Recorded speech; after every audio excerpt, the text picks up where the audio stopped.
আমরা কারিগরি ছাত্র আন্দোলন বাংলাদেশ সারা বাংলাদেশের সকল পলিটেকনিক ইনস্টিটিউট, এছাড়াও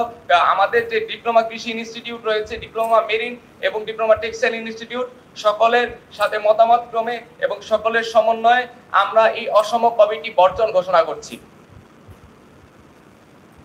কারিগরি ছাত্র আন্দোলনের পক্ষ থেকে আমরা আরো ঘোষণা দিচ্ছি, আগামীকাল সারা বাংলাদেশের সকল পলিটেকনিক ইনস্টিটিউট নিজ নিজ জেলায় গুরুত্বপূর্ণ পয়েন্টে বিক্ষোভ, প্রতিবাদ এবং অবস্থান কর্মসূচি পালন করবে।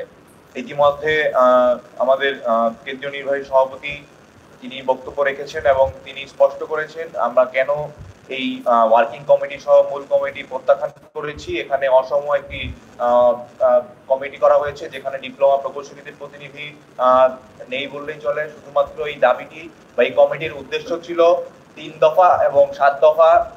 ডিপ্লোমা প্রকৌশলীদের উভয় বিষয় নিয়ে আলোচনা করা। যেহেতু আমি এই দুই কমিটিতেই দুইটি মিটিং উপস্থিত ছিলাম এবং সেই মিটিংয়ে আমি দেখেছি যে শুধুমাত্র বিএসসি প্রকৌশলীদের যে মনোভাব এবং ডিপ্লোমা প্রকৌশলীরা যেভাবে কোঅপারেট করে কাজ করতে চায়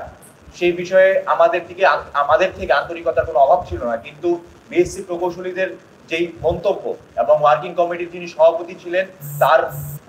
স্পষ্ট ভাষা ছিল যে আপনারা যারা ডিপ্লোমা প্রকৌশলী এবং বিএসসি প্রকৌশলীদের পক্ষ থেকে প্রতিনিধিত্ব করছেন এখানে আপনারা নিরপেক্ষ সমাধান দিবেন, কিন্তু নিরপেক্ষ সমাধানে কোনো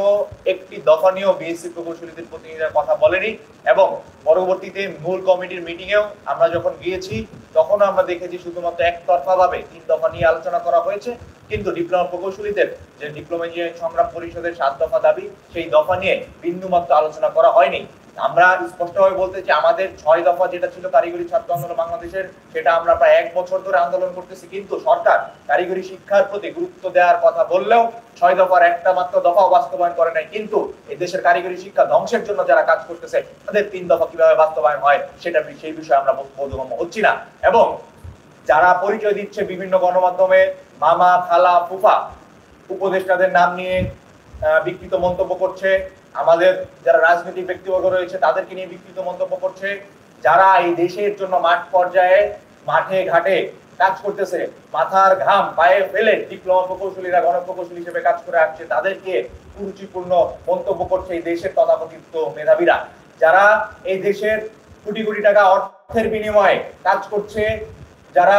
এই দেশের বিভিন্ন প্রকল্প বাস্তবায়ন করছে, তাদেরকে অবহেলা করা, হেয় করা কোনোভাবেই কাম্য না। যে সকল মেধাবী যাদেরকে দাবি করে তারা